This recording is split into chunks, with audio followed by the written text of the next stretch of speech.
Honestly, it was probably only a matter of time before it happened. I got COVID. It's been 3 weeks. I'm fine now and I'm not contagious.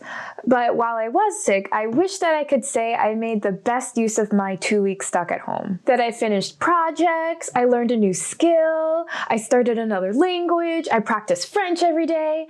But no, I honestly just slept the whole time, so there's that. While I wasn't really productive or proactive in anything, I actually still found 3 ways to practice French even while sick, so I'm going to share them with you. And clearly, you can still do these even if you're sick with anything, or if you're not sick at all and you're just stuck at home trying to find new ways to practice French. Hi guys, what's up? I hope you're doing well. My name's Kristen and welcome to Koala Hugs. If you're interested in learning French, English, looking for tips for language learning in general, or just an all-around fun time, then be sure to hit the notification bell and subscribe so you don't miss out on any future videos. So this is a short list, but the first way I was able to practice French even when sick was by listening to books in French. So any way you can find French audiobooks is fantastic, but there are a ton of random books in French on YouTube you can listen to. Some are famous French classics, while others are English novels that have just been translated. I listened to my all-time favorite, The Fellowship of the Ring by J.R.R. Tolkien by the YouTuber Le Jeune Ferrel. You can tell me in the comments how to pronounce this correctly, and I'm sorry for getting it wrong, but I love this channel. I know the virus affects everyone differently. I had mostly headaches and light-sensitive migraines that made it really hard to focus and my head all foggy. So curling up under a soft fuzzy blanket while listening to my favorite book of all time while soft Shire music played in the background was exactly what I needed. Listening to books in French is a really fun way to pass the time because you just get to hear the story and be entertained. Also, at the same time, you're practicing your French because you're practicing your listening skills, you get to hear how words are pronounced, you can learn new vocabulary, and all that fun stuff. The second thing I used to practice French was video games. You'd think that I would have spent a lot of time watching movies and binge watching TV shows, but surprisingly, I didn't. Instead, I spent a lot of time watching or listening to my boyfriend play Plague's Tale: Innocence. Because also he had COVID as well, so we were sick together. The game was created by Asobo Studio and Focus Home Interactive, both of which are French gaming and developing companies. So guess what?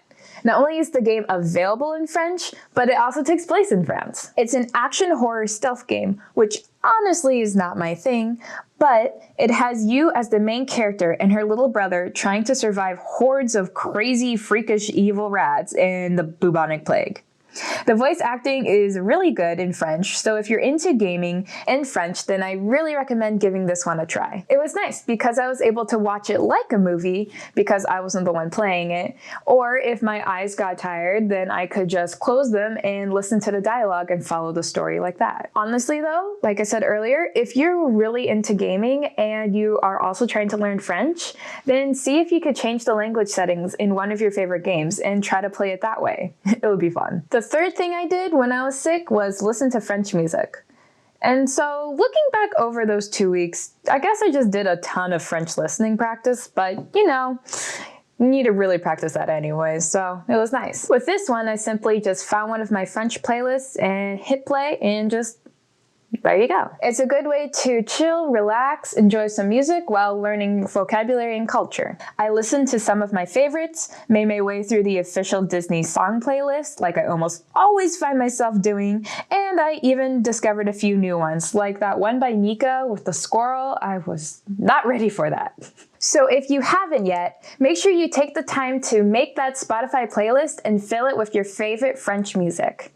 It's a really fun way to build French into your everyday life, and the more you listen, the more you can learn pronunciation, vocabulary, and even grammar structure. And of course, depending on how you feel and what you like to do, there's a ton of activities out there that you can do beyond this, even if you're sick in bed. Obviously, there's French YouTubers, TV shows, movies, Netflix, of course. You can try to find games or apps on your phone to play in French, or make friends online and talk with them. And if you're really up to the challenge, you can go into the kitchen, find a French recipe in French, of course, and try to make it yourself. So I hope all of you out there stay safe and don't get sick.